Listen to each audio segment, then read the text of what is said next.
এবারে বরণ করে নেব আগরতলা পৌর নিগমের সেন্ট্রাল জোন নদীদের আরো একবার অনেক অনেক অভিনন্দন এবং শুভেচ্ছা। এবারে মঞ্চে উপবিষ্ট মাননীয় অতিথিদের প্রথমে আমরা বরণ করে নেব পুষ্পস্তবক তুলে দিয়ে সকলকে অভিনন্দন এবং স্বাগত। আজকের এই অনুষ্ঠানে মঞ্চের প্রধান অতিথির আসন অলঙ্কৃত করার জন্য মাননীয় জেলা শাসক ও সমাহর্তা শ্রী দেবপ্রিয় বচন মহাশয়, শ্রী প্রণব সরকার মহোদয়, উপস্থিত এএমসি বিভিন্ন সভা, বিভিন্ন ক্লাবের সেক্রেটারি, প্রেসিডেন্ট, ওনাদের সাথে এই মধ্যে আছে সেগুলিকে ইমপ্রুভ করা, তার থেকে বিভিন্ন জায়গায় লাইটিং, তারপর যে মেগা এই পুজো নিয়ে চলছে। তো এমনই এএমসির তরফ থেকে কিভাবে উপস্থিত honourable zonal chairman, AMC secretaries, মাননীয় প্রেসিডেন্ট সেক্রেটারিজ, বিভিন্ন ক্লাবের থেকে যারা আমাদের ডাকে সাড়া দিয়ে খুব স্বল্প সময়ের নোটিশে আমাদের আজকের অনুষ্ঠানে মঞ্চে উপস্থিত রয়েছেন আজকের অনুষ্ঠানের মাননীয় মুখ্যমন্ত্রী প্রফেসর ডক্টর মানিক সাহা মহোদয়কে এভাবে বরণ করে নেব। যে ধরনের প্রাক পূজার যে প্রস্তুতি হয়, বিভিন্ন ধরনের যে মিটিং করতে হয় ল অ্যান্ড অর্ডার নিয়ে, তারপর যে পুজোর যে গাইডলাইন, সেই গাইডলাইন যে পারমিশন নিয়ে, সেগুলি নিয়ে আমরা অলরেডি মিটিং করে নিয়েছি। শারদীয়া অগ্রিম শুভেচ্ছা। সব আমাদের এই শহরের বিভিন্ন জায়গায় বিভিন্ন ক্লাব অলরেডি, যে ক্লাব, সংস্থা, এনজিও সবার নির্দেশক শ্রী অনুরাগ মহাশয়কে বরণ করে দিচ্ছি।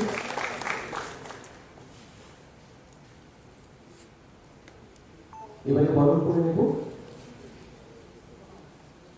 Honourable secretary power department Shri Brijesh Pal মহাশয়কে। অতঃপর বরণ से ज़्यादा हो रहा है। एज पर द एस्टिमेट अभी 904 पूजा पंडाल्स ने वेस्ट डिस्ट्रिक्ट में परमिशन ले लिया है और पूरे स्टेट में करीब 2500 पूजास की रिक्वेस्ट और परमिशंस आए हैं, छोटों से लेके बड़ा और रूरल अर्बन मिला के। इसके कारण as a police department we have requested all the puja pandals और all the district officials to conduct meetings with the puja pandals to ensure that puja pandal का जो भी पंडाल बन रहा है वो रोड पे ना बने और वो मेन रोड्स पे थोरोफेयर्स में रुकावट ना बने। इसके अलावा from the police department we have got approvals from the DGP for installation of CCTV cameras in big puja pandals and major intersections. जहाँ जहाँ वीवीआईपी मूवमेंट या वीआईपी विजिट हो सकता पूजा में, वहाँ हम लोग डीएफएमडी लगा के सिक्योरिटी मेजर्स लेंगे और एसपी सिक्योरिटी वहाँ पे जाके डॉग स्क्वाड और पुलिस पेट्रोलिंग भी इम्प्रूव करेंगे और उस जगह पे will ensure that adequate police deployment रहे। और as a police department we ensure that police का विजिबल पुलिसिंग रहने के लिए हम लोगों ने पूजा के दौरान एंटी लिकर रेड्स बढ़ाए हैं और नाइट पेट्रोलिंग बढ़ाए हैं, बाइक पेट्रोलिंग बढ़ाए हैं। और वी रिक्वेस्ट दैट इस टाइप की कोई खबर आपको मिलती है, पूजा पंडाल रात भर काम करते हैं तो कुछ मिलता है तो पुलिस से सहयोग करें। विथ रिगार्ड टू द पूजा के दिन जो पूजा के 5 दिन हैं, 4 दिन हैं, मैं एक्सपेक्ट करूँगा कि पूजा पंडाल्स लोग एडिक्वेट वॉलंटियर्स रखें with proper I card, so that police को अगर कोई संदिग्ध आदमी मिले या आइडेंटिफाई करना है तो उसको वॉलंटियर्स के साथ हम सहयोग कर सकें। We have requested DGP to provide around 1500 TSR और अदर वॉलंटियर्स लाइक एनसीसी और जो स्काउट्स हैं और उनको भी रिक्वेस्ट कर रहे हैं, but we can't cover all the police area, so we request that volunteers के साथ हमारा सहयोग रहेगा, कोऑर्डिनेशन रहेगा तो बहुत अच्छा रहेगा। और पूजा पंडाल्स में एक्सपेक्ट करते हैं कि एडिक्वेट लाइटिंग रखें, बट फिर भी क्योंकि मैकेनिकल है, जैसे बारिश हो सकती है, लाइटिंग के कारण कोई बिजली का कनेक्शन कटे, तो वी एक्सपेक्ट दैट बड़ा पूजा पंडाल से एक पावर बैकअप रखें, इमरजेंसी लाइट रखें, सो दैट इमीडिएटली थोड़े गैप के लिए करंट जाए तो कोई हलबली ना बचे। वी रिक्वेस्ट दैट माइक्रोफोन और अनाउंसमेंट सिस्टम रखें, इन केस कोई बच्चा छूट जाता है, कोई गाड़ी हटानी है, कोई इमरजेंसी आए तो अनाउंसमेंट सिस्टम भी एक छोटा सा रखें अपने पास। और ऐसे फैसिलिटीज़ रखें और पंडाल का जो रास्ता ऐसे बनाएं, in case of any emergency vehicle, कोई एम्बुलेंस, फायर की गाड़ी या कोई ओल्ड पेशेंट को ले जाने का कोई आए तो वो ले जाने के लिए सहयोग मिल सके और रास्ता खाली कर सके।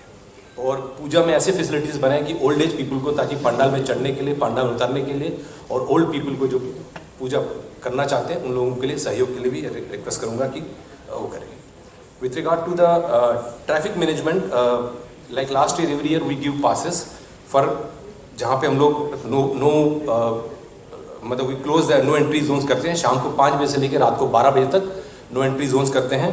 और टाउन में आने के लिए हम लोगों ने 10 ड्रॉप गेट लगाए हैं जो टाउन के अगरतला टाउन के चारों तरफ, जैसे एडी नगर, चंद्रपुर, दुर्गा चौनी, चंद्रमोहन सेतु, प्रताप ब्रिज और इस टाइप के जो outskirts of main Agartala municipal town के हैं वहाँ ड्रॉप गेट लगेंगे, जहाँ से हम लोगों को ड्रॉप गेट बंद हो जाएंगे 5 बजे के बाद, वहाँ से फिर गाड़ियाँ आने नहीं देंगे। इस हिसाब से हम लोग 12 बजे तक का टाइम दिया, लेकिन इनकेस ज़्यादा ट्रैफिक बढ़ जाता है तो वी रिक्वेस्ट दैट उसको हम 1 से 2 बजे तक भी करेंगे, कि वी एक्सपेक्ट दैट फुटफॉल्स ज़्यादा आती है, क्योंकि आजकल आउटसाइड डिस्ट्रिक्ट से भी बहुत लोग अगरतला में पूजा देखने आना चाहते हैं। सिमिलरली पार्किंग प्लेसेस भी रखा है, 12 बजे के बाद जो आउटसाइड स्टेट से डिस्ट्रिक्ट आएंगी वो पार्किंग प्लेसेस रखा है, जो हम लोगों ने अपने वेबसाइट में, ट्रैफिक पुलिस की वेबसाइट में दिया हुआ है। एक छोटा सा अनाउंसमेंट मैं करना चाहूँगा कि हम लोगों ने व्हीकल पासेस के लिए देते हैं। पिछले साल सर हम लोगों ने 4000 व्हीकल पास दिए थे। We expect that more request आएंगी। पूजा पंडाल से एक ही रिक्वेस्ट है कि 1 से 2 गाड़ियों का पासेस लें और उन्हीं को 1 बाय 1 बार बार चलाएं। कई बार ऐसा होता है कि पूजा पंडाल का पास लेके फैमिलीज पिकनिक बनाने जाती है तो और लोग हमसे पूछते हैं कि उनको पास दिया, वो क्यों यूज़ कर रहे हैं।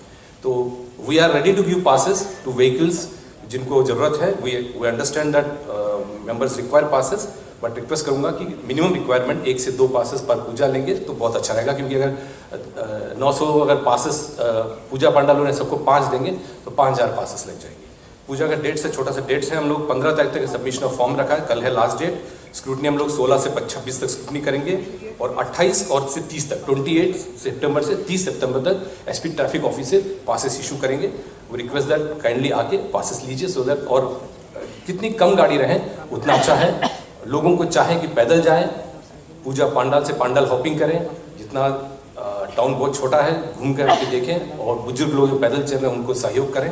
और police will always be with you, any information comes, control room का पुलिस का वो अनाउंसमेंट करेंगे हम लोग, उसको अनाउंस दीजिएगा। और विल रिक्वेस्ट पुलिस कॉर्पोरेशन आपके साथ रहेगा।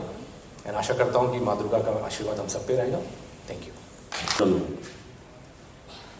আগরতলা পৌর নিগম আয়োজিত আজকের এই মতবিনিময় সভা মঞ্চে উপস্থিত আজকের এই অনুষ্ঠানের প্রধান অতিথি তথা উদ্বোধক সম্মানিত রাজ্যের জনপ্রিয় মুখ্যমন্ত্রী প্রফেসর ডক্টর মানিক সাহা মহোদয়, আগরতলা পৌর নিগমের মেয়র, ডেপুটি মেয়র, রাজ্য সরকারের chief secretary, director general of police সহ সাধারণ প্রশাসন এবং পুলিশ প্রশাসনের বিভিন্ন স্তরের আধিকারিকগণ,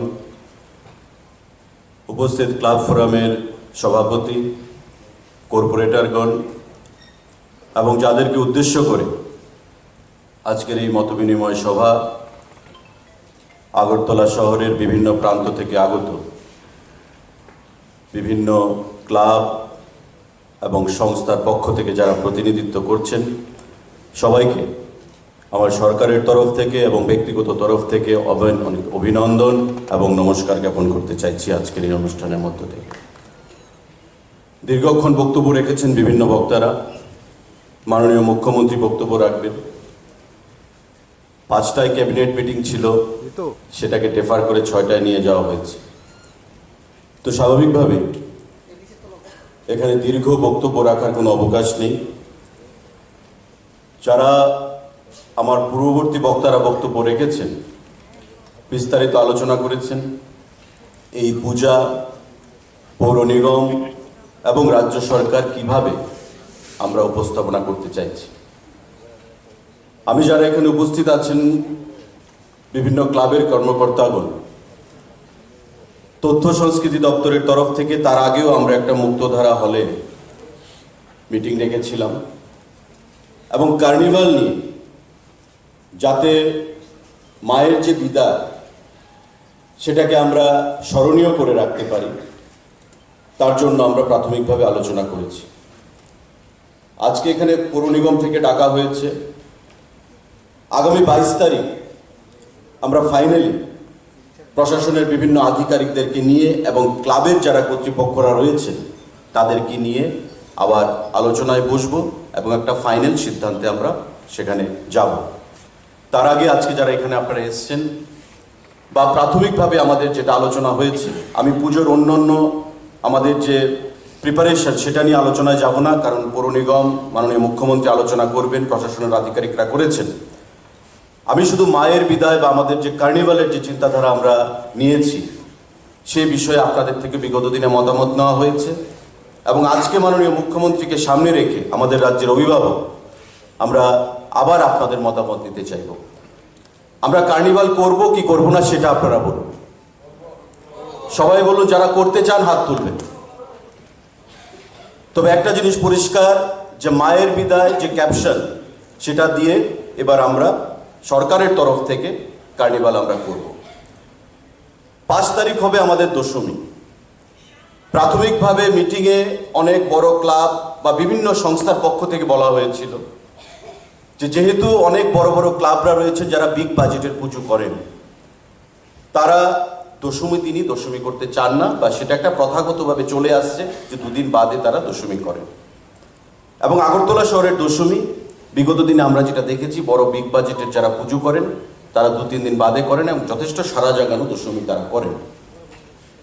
আমরা সিদ্ধান্ত নিয়েছি আপনাদের সঙ্গে আলোচনার পরে, এবং আমরা আবার আলোচনা করব অ্যাগেন 22 তারিখে, যে 5 তারিখ দশমী হবে। 5 তারিখ হবে না, 6 তারিখ হবে না, 7 তারিখ আমরা করব, কারণ 9 তারিখ হচ্ছে লক্ষ্মী পূজা। 8 তারিখ এমনিতেই শহরে লক্ষ্মী পূজার ভিড় থাকবে। ছোট যারা ব্যবসায়ী, লক্ষ্মীর মূর্তি, ফলের দোকান, বিভিন্ন যে দোকানগুলো সেগুলো ভিড় থাকবে। আমাদের যখন কার্নিভাল হবে, স্বাভাবিকভাবেই কামানচমনি থেকে পোস্ট অফিস চমনি হয়ে আমাদের প্যারাডাইস চমনি, এই যে রোডটা সেটা টোটালি কনজেস্টেড থাকবে। এবং যদি আমরা 8 তারিখ কার্নিভাল নিয়ে যাই, তবে 9 তারিখ লক্ষ্মী পুজো, তবে 8 তারিখের যে মার্কেটটা সেটা যারা ছোট ব্যবসায়ীরা রয়েছে তাদের জন্য সেটা সুখকর হবে না। তাই তাদের দিকে বিচার করে বিবেচনা করে, মার্কেটে ভিড় থাকবে লক্ষ্মী পূজার আগের দিন, এমনিতেও মার্কেটে ভিড় থাকে, তাই আমরা 7 তারিখ কার্নিভাল করব, একদিনের করব। এখানেও বিভিন্ন ক্লাব প্রতিনিধিরা, বন্ধুরা আমাদেরকে বলেছেন যে 2 দিনই করার জন্য। বর্তমান সময়ে আমাদের কাছে সেই সময় নেই বা সেই ইনফ্রাস্ট্রাকচার আমাদের বিশেষ ব্যবস্থা করতে হবে যদি আমরা 2 দিনের করতে চাই। পুলিশ প্রশাসন থেকে শুরু করে, সাধারণ প্রশাসন থেকে শুরু করে এবং সাধারণ জনগণের মধ্যে একটা ব্যতিব্যস্ততা দেখা দেবে। তাই আমরা চাইছি একদিনে করব, সারা জাগানো কর্মসূচি করব, যার মধ্যে প্রতিটা ক্লাব সেখানে পার্টিসিপেট করবে।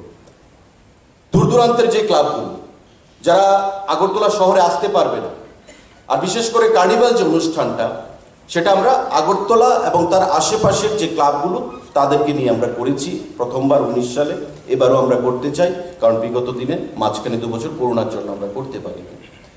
তাই এবার 2022 সালের দুর্গাপুজোকে আমরা স্মরণীয় করে রাখার জন্য এই কার্নিভালের চিন্তাভাবনা নিয়েছি। 19 সালে আমরা যেটা করেছি তার থেকে অভিজ্ঞতা নিয়ে আরও কিভাবে সেটাকে কালারফুল করা যায় আমাদের আলোচনা চলছে, যে বাইরে থেকে কোনো চলচ্চিত্র অভিনেতা বা অভিনেত্রীকে এনে উপস্থিত রাখা যায় কিনা আপনাদের সামনে কথা বলার জন্যে, বা কোনো কালচারাল কোনো প্রমিনেন্ট ব্যক্তিকে সেখানে আনা যায় কিনা, how to make it more colourful, এই জিনিসটা নিয়ে আমরা আলোচনা করছি। এবং 22 তারিখেও আবার আমরা এগেন আলোচনায় করব এবং ফাইনালি একটা ডিসকাশনে আসব। স্থান নিয়ে গতকাল আমাদের আইসি দপ্তরে মিটিং ছিল, এখানে ডিএম সাহেব ছিলেন, আমাদের সেক্রেটারি ছিলেন, আমাদের বিভিন্ন আধিকারিকরা ছিলেন বিভিন্ন দপ্তর থেকে। সেখানে আলোচনা হয়েছে, অনেকে অনেক কথা বলেছেন যে স্থানটা যদি প্যারাডাইস চমনি থেকে, পোস্ট অফিস চমনি থেকে, দশমী ঘাটের দিকে না গিয়ে আমরা যদি গুরুজি কনফারেন্স হলের সামনে করি। আমরা এসছি গুরুজি কনফারেন্স হলের সামনে, স্পট ভিজিট করেছি, করে আমরা বিভিন্নভাবে বিভিন্ন প্রশ্ন আসছে। তাই যেহেতু দশমী ঘাটটা পোস্ট অফিস চমনি এবং প্যারাডাইস চমনি নিয়ার বাই, পোস্ট অফিস চমনি অনওয়ার্ডস টুয়ার্ডস আমরা যদি প্যারাডাইস চমনি মেলার মাঠ দিয়ে দশমী ঘাটের দিকে আমরা ডাইভার্ট করে দিই, তবে টাইমও কম লাগবে, সোজা একটা রাস্তার মধ্য দিয়ে সবাই যাবে। নতুবা অন্য জায়গায় যদি আমরা করি, যেমন এখন তুলসীপতির একটা প্রপোজাল এসছে, আমি মাননীয় মুখ্যমন্ত্রীর সঙ্গে আলোচনা করছিলাম, তুলসীপতিতে যদি আমরা রাখি, আপনি দেখুন তুলসীপতিতে ভিড় থাকবে, জায়গাটা ছোট, আবার তুলসীপতি হয়ে জ্যাকসন গেট হয়ে কামানচমনি হয়ে কতগুলো টার্ন নিতে হচ্ছে। আবার আমরা গুরুজি কনফারেন্সের সামনে যদি করি, সেই রাস্তাটা ওয়াইড রয়েছে, স্ট্রেট আমি যদি ফায়ার ব্রিগেড চমনি অবধি ধরি, তবে মাঝখানে রয়েছে আইজিএম হসপিটাল, এটা অবজেকশন আসবে। তার বাইরে আমাদের RMS চৌমনির বাঁ দিকে টার্ন রয়েছে। সোজা যদি আমি চলে যাই ফায়ার সার্ভিসের দিকে, বাঁ দিকে টার্ন নিয়ে ফ্লাইওভার থাকবে, সেটা কনজাস্টেড হয়ে যাবে, বা ফ্লাইওভারের নিচে দিয়ে যাওয়াটা সেটা সুন্দর লাগবে না, মানুষ দাঁড়াতে পারবে না।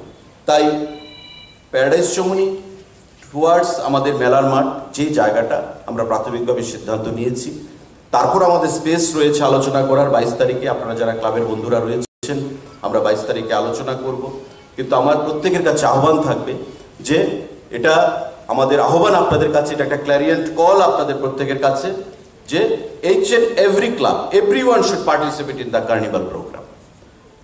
এটা ছোট বড় ক্লাব, যারা বড় বাজেট ছোট বাজেটের পূজা করেন, এখানে গত মিটিংয়ে আমাদের চিত্তরঞ্জন ক্লাবের থেকে যিনি সভাপতি এসেছিলেন, চিত্ত সাহা মহোদয়, উনি বলেছিলেন যে আমরা পারবো না, আমরা তো সঙ্গে সঙ্গে দশমী করি না। আমরা আলোচনা করেছি, তাই আমরা 7 তারিখ স্থির করেছি। 8 তারিখও আমরা করতে পারতাম, কিন্তু 8 তারিখ যেহেতু লক্ষ্মী পুজোর আগের দিনের বাজার, আমরা নষ্ট করতে চাই না গরিব অংশের মানুষের বাজারটাকে, যারা ক্ষুদ্র ব্যবসায়ী তাদের বাজারটাকে।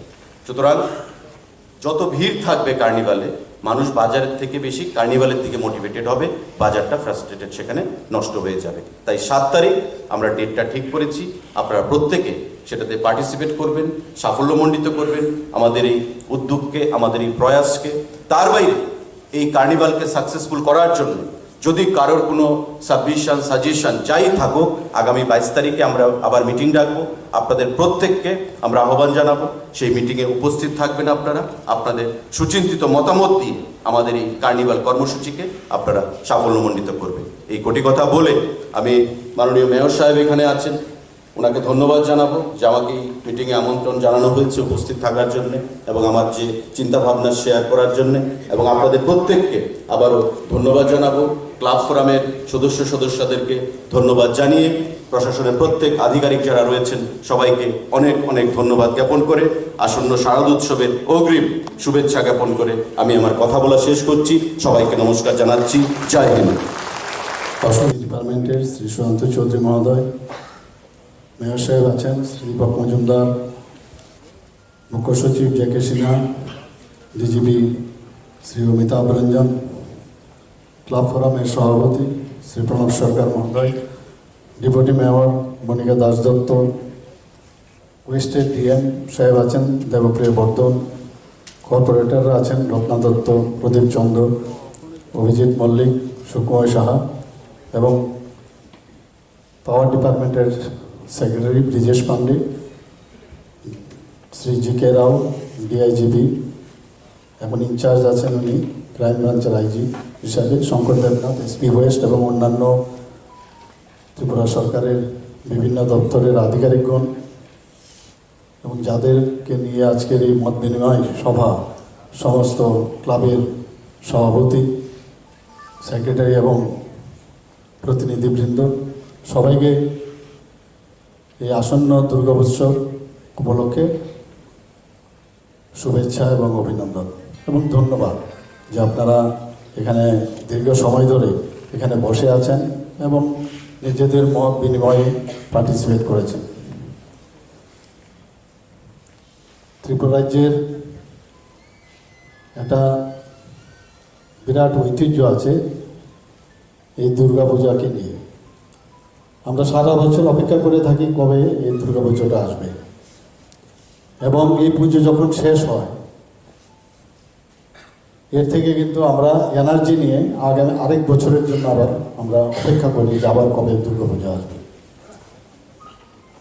এবং সেই এনার্জি নিতে গেলে যে কারণে এখানে আজকে সবাই এখানে উপস্থিত আছেন, যে আইন শৃঙ্খলা এবং সুস্থভাবে এই দুর্গাপূজাটা এখানে সম্পন্ন হবে। আমাদের ছেলে মেয়েরাও এই পুজো উপলক্ষে যারা বাইরে পড়াশোনা করতেন বা আমরাও যখন পড়তাম তখন কিন্তু এই পুজো উপলক্ষে কবে পুজো আসবে আমরা কিন্তু বাইরের থেকে আগের থেকে টিকিট কাটতাম, যে যেভাবে খুশি আসতো আমরা। তো সেই দিনগুলো ভোলার নয়। ত্রিপুরাতে গোটা কয়েক বাড়িতে দুর্গাপূজা হতো, রাজবাড়িতে পুজো হতো, দুর্গাবাড়িতে পুজো হতো। সার্বজনীন পূজা দু একটা শুরু হয়েছিল। এখন তো এই সার্বজনীন দুর্গাপূজার কারণেই কিন্তু আজকের এই মত বিনিময়ের সভা। আমরা দেখেছি তৎকালীন সময়ে পূজাকে কেন্দ্র করে মানে উচ্ছৃঙ্খলতার চরম শিখরে আমরা নিজের চাক্ষুষ দেখেছি তখন। তো সেই জায়গা থেকে কিন্তু আমরা বেরিয়ে এসেছি। তবুও যেহেতু এটা একটা উৎসব, সেই উৎসবকে কোনো অবস্থায় কালিমা লিপ্ত যেন না হয়, এর জন্য একটা আগাম সতর্কতার সাথে আমরা এই প্রস্তুতি সভা।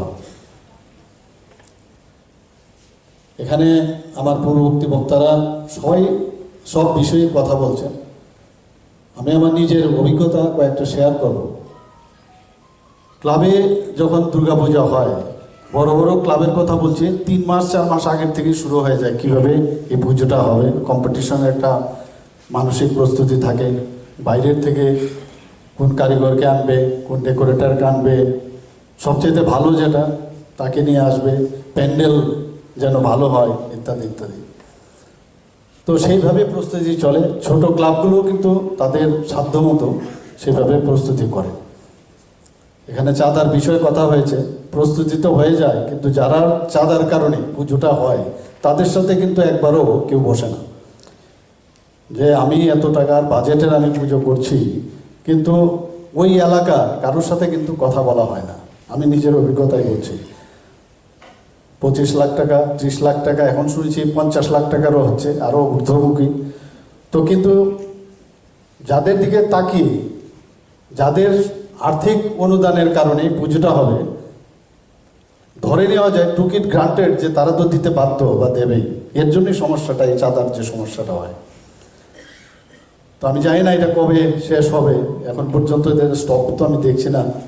বাজেটের সাথে সাথে আমরা যেমন বাজেট সেন্ট্রাল গভর্নমেন্টের হয়, স্টেট গভর্নমেন্টের হয়, সবসময় বাজেট বাড়ে, তো পুজোরও দেখলাম বাজেট বাড়তেই থাকে, কিন্তু যারা এই চাঁদাটা দেবে তাদের সাথে কিন্তু কোনো সম্পর্ক নেই। তো সেইখানেই সমস্যাটা হয় যে চাঁদা দিতে হবে। তো চাঁদার বিষয়টা যার যতদূর ক্ষমতা আছে সেইভাবেই কিন্তু বাজেট রাখা উচিত আমার মনে হয়। এর আগে আমরা দেখতাম বাইরের থেকে, তখন তো আমি মন্ত্রীও ছিলাম না, তখন শুনতাম যে এইসব কথাবার্তা কিন্তু কাগজ কলমেই থাকে। চাঁদা নিতে পারবে না, বেশি চাঁদা নিলে যদি খবর আসে সাথে সাথে দুর্গাপূজা বন্ধ করে দেওয়া হবে, তো ইত্যাদি ইত্যাদি। কিন্তু পরবর্তী সময় দেখা যায় সে একই, চাঁদাও বেশি নেয়, চাপও আসে, এবং দুর্গাপূজা 1-2টোর কয়েকটা খবর আসতো, কিন্তু তারপরে আবার সেই পুজো আবার গতানুগতিকভাবে চলতো। এরকমটা না হওয়া, যেটা আমরা করব যাতে সবার মধ্যে একটা ভালো একটা সদ্ভাব, আমরা যাতে সারা বছরের জন্য সেটা থাকে, সেইভাবে আমরা পুজোটা করলে ভালো হয়। তো এটা সময় সাপেক্ষ, কবে সেই পরিবেশ আসবে আমার জানা নেই। তবে এখন থেকে যদি আমরা চেষ্টা করি, সেই চেষ্টা নিশ্চয়ই বৃথা যাবে না। কথা হচ্ছে বাইরের যারা প্রতিমা বানাতে আসে, আমরা বাইরের থেকে আনি, আবার বড় বড় প্যান্ডেল বানানোর জন্য বাইরের থেকে আনি। সেই প্রশ্নটাও গত কয়েক দশক ধরে শুনছি যে বাইরের ওদের টাকা আমাদের এখান থেকে সব চলে যাচ্ছে বাইরে, কেন আমাদের যারা কারিগররা আছে তাদেরকে আমরা কেন হেল্প করবো না? কয়েকজন ভালো ভালো কারিগর এখন বা প্যান্ডেলও ত্রিপুরার বানাচ্ছে, কিন্তু যখনই ক্লাবের মধ্যে এই বিষয়গুলো আলোচনা হতো, তখন বলতে আরে এগুলো ত্রিপুরার লোকদের দিয়ে বানালে কেউ আসবেই না, তো এই টাকা তো এমনি যাচ্ছে। তো সেদিনও আমি এক জায়গায় গেলাম, আমাদের আর্ট কলেজ থেকে পাশ করা এক ছেলে এত সুন্দর একটা মূর্তি বানালো, দেখবার মতো। তো সেইগুলো আমি বলবো না যে করা উচিত, আমি ওই বইগুলো স্মরণ করে আমি বলছি আগামী দিনে হয়তোবা এই দিকে আমরা নজর দিলে ভালো হয়। ত্রিপুরা আত্মনির্ভর ত্রিপুরার কথা বলছি, কিন্তু আমরা পুজোর সময় আত্মনির্ভর ক্লাব বানতে পারি না বা হতে পারি না।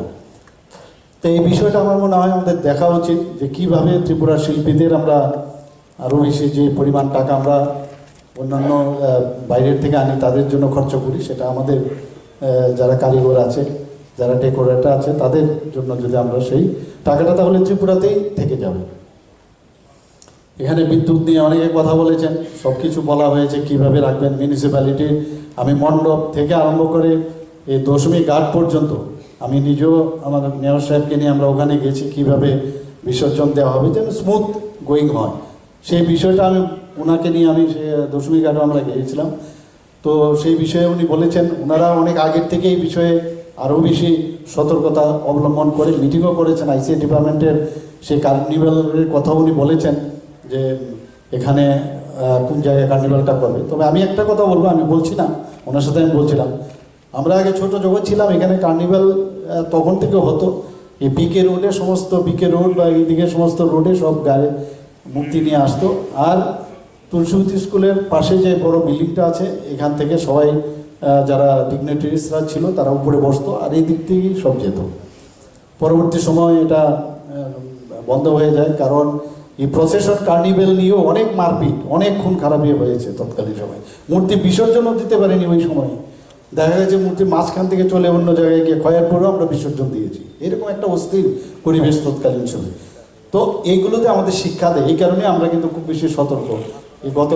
এই সরকারের জগৎ থেকে এসছে এই সরকার কিন্তু এই সবাইকে নিয়ে চলার যে মানসিকতা, আজকে ক্লাব ফোরাম থেকে শুরু করে ক্লাবের সমস্ত যারা কার্যকর্তারা আছেন তাদেরকে নিয়ে কথা বলছে, যাতে আগের থেকে আমরা সতর্ক থাকি এবং শৃঙ্খলার মাধ্যমে যেন উৎসবটা পালন করতে পারি। আমি এখানে যারা ক্লাবের হয়ে যারা এখানে এসছে তাদের কাছে আমি বিনীত নিবেদন থাকবে যে আজকের যে এখানে আলোচনা হলো, এখান থেকে যাওয়ার পরে তারপরে কিন্তু ক্লাবের সদস্যদের নিয়ে ওনারা বসেন না যে এখানে কি আলোচনা হলো। যাওয়ার আছে যাওয়া, আসা আছে আসা, বাস এতটুকু, এখানে কিছুই বলে না। একদম গুরুগম্ভীর সবার মধ্যে এই যে কথাগুলো হলো ক্লাবের ফেরত গিয়ে ক্লাবের মধ্যে বসে কি কি কথা হয়েছে সেগুলো বলা, কখন কতজন লোক নিয়ে চাঁদা নিয়ে যাবে, বাউন্ডারি কোন জায়গায়, কোন কার কতটুকু সীমানা। তো এইরকম যেন না হয়, যার কিছু হয় না, এগুলো যাওয়ার আছে যাই, এরকম যেন না হয়। কারণ সব কিছুরই কিন্তু ঠিকঠাকভাবে চলার জন্য আইন কিন্তু আছে, আইন একটা আছে, তো সেটা যেন নজর থাকে। এবং সেই নিয়ে সমস্ত যারা ক্লাবের মেম্বাররা আছে তাদের সাথে গিয়ে বলা যে এইভাবে আমাদের চলতে হবে। বিজলি নিয়ে আমি বলছি, যেটা অনেক জায়গায় বিজলি আগুন জ্বলে, যে এত ওয়াট বিদ্যুৎ লাগবে, গিয়ে এত টাকা দিয়ে দিল, পরে হুক করে কিন্তু বেশি মানে দেখা যায় যে কারেন্ট আনে, তো সেখানে ন্যাচারালি সেখানে বিজলি থাকবেই না। তো এই বিষয়টাও দেখা, তো যারা বিজলির জন্য কাউকে ভাত দেওয়া হয় ক্লাবের তরফে, যে তুই কিন্তু বিজলিটা দেখবি, তোকে ভাত দেওয়া হয়, ও তো দিয়ে এসে গতানুগতিক 5,000 টাকা বা 2,000 টাকা দিয়ে আসলো, কিন্তু দেখা গেল মানে বেশি পরিমাণে বিজলি ওখানে লাগাচ্ছে, মানে হুক করে। তো এইগুলো যেন না করা। পুজো মানেই একটা নেশা থাকতেই হবে, আদারওয়াইজ পুজো কি? এই যে বিষয়টা আমরা দেখছি, যখন আমরা পুজো মণ্ডপে যাই, এখানে যে ব্রেথ অ্যানালাইজার আছে, আমার তো মনে হয় যদি ঠিকভাবে লাগানো যায় ভিতরেই, তাহলে একজনও যাবে না, এরকম অবস্থা দাঁড়ায়। তো পুজোর সময় নেশা করে পুজো মণ্ডপে যাবে, এটা কোন ধরনের সংস্কৃতি? সেটার দিকে নজর রাখা উচিত। আমি আধিকারিকদের বলবো যে আস্তে আস্তে করে এগুলো আস্তে আস্তে কিন্তু আমাদের মানে ডেভিয়েট করতে হবে, যে কালচার এগুলো এতদিন হয়ে গেছে, সে তার থেকে আমাদের ধীরে ধীরে আমাদের বেরিয়ে আসতে হবে। পুজো মানে আমরা কেন প্রমিস করবো না যে এই বছর আমরা পুজো করব কিন্তু নেশা ছাড়া, আমরা নেশা ছাড়া এবার পুজো করবো, দেখি না এর মধ্যে আনন্দ অনেক বেশি। তো সেই রকম যদি আমরা প্লেস নেওয়া উচিত, আমাদের প্রতিজ্ঞা করা উচিত এই বছর থেকে ক্লাব কর্তৃপক্ষের কাছে। আরেকটা বিষয়, যারা মহিলারা যায়, মহিলা বা পুরুষ আলাদাভাবে দেওয়া হয়, তো ভলেন্টিয়ার্স বড় বড় ক্লাবগুলোর মধ্যে এই সমস্যাটা আছে, যেখানে বেশি ভিড় হয়, যে পুরুষ যদি যায়, আমার সাথে আমার ওয়াইফ গেল, দেখা গেলো ওয়াইফ আগে বেরিয়ে গেছে আর পুরুষ পিছনেই রইল, তো পেছনে গিয়ে আবার আটকে রইল, তো এখানে একটা সমস্যা কিন্তু হয়। তো এই বিষয় নিয়েও যাতে প্রপারলি ম্যানেজমেন্ট করা যায়, তার কিন্তু দায়িত্ব কিন্তু ক্লাবের উপর ডিপেন্ড করে, যে পেছনে গিয়ে যেন ওয়েট না করতে হয় বা একসাথে যেন দেওয়া হয়। তাহলে যারা ভলেন্টিয়ার তার সংখ্যাও বাড়ানো। এখন ভলেন্টিয়ারদের দেখার জন্য আরও ভলেন্টিয়ার রাখতে হবে, কারণ ভলেন্টিয়ারদেরও মানে অনেক সময় দেখা যায় তাদেরও কিন্তু ওই যে বললাম যে পুজোর কারণে যে সমস্যাটা হয়, তাদেরকেও দেখে রাখাটা উচিত। এবং সমস্যা হচ্ছে রাত্রির যত বাড়ে তত ভলেন্টিয়ারের সংখ্যাও কমতে থাকে, আর তখনই সমস্ত সমস্যাগুলো হয়। তো ভোর 4টে পর্যন্ত যাতে ভলেন্টিয়ারদের দেখার জন্য প্রতিটা ক্লাবকে আমি বলবো তারাও যেন নজরদারি রাখে, এবং তবেই আমরা আইন শৃঙ্খলা রাখুন। পুলিশ দিয়ে সব কিছু সম্ভব হবে না, তো এটা আমার অভিজ্ঞতার নিরিখে আমি বলছি।